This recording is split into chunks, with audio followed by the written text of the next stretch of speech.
In today's video, I'm going to teach you how to create a survey in Jotform. First, open your browser and go to jotform.com. If you already have an account, sign in. If not, create a free account so you can save and share your survey. Once you're in, you'll land on your dashboard, which is where all your forms live. From the dashboard, click Create Form. Jotform gives you 3 ways to begin. Start from scratch, use template, or import form.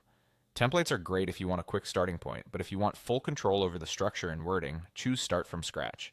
This helps you design the survey exactly the way you need without extra elements you don't plan to use. Next, you'll choose your survey layout. You'll see 2 options: Classic Form, which puts all questions on one page, and Card Form, which shows 1 question per page. For most surveys, Card Form is the better choice because it feels modern, is easier on mobile, and often leads to higher completion rates. Go ahead and select Card Form. Now it's time to add your questions. On the left side of the builder, you'll see the Form Elements panel. This is your toolbox. Drag and drop the fields you need onto the canvas. You can add multiple choice questions, short text fields for names or quick responses, long text for open-ended feedback, rating scales, drop-downs, and more. Keep your questions clear and concise, and group related ideas so respondents don't get confused or fatigued. With your questions in place, click on any field to customize it.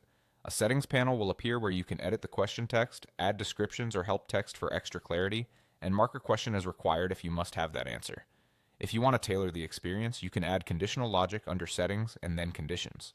This lets you show or hide questions based on earlier answers, so people only see what's relevant to them. When the content feels right, set up your thank you page. Go to Settings and then Thank You page. You can use the default message, customize it to match your tone and next steps, or redirect respondents to a specific web page, such as a results page or your site's thank you section. Finally, publish your survey. Click Publish and choose how you want to share it. You can copy the form link and send it directly, email it from Jotform, embed the survey on your website, or generate a QR code for print and in-person events. Share the link with your participants, and you're ready to collect responses.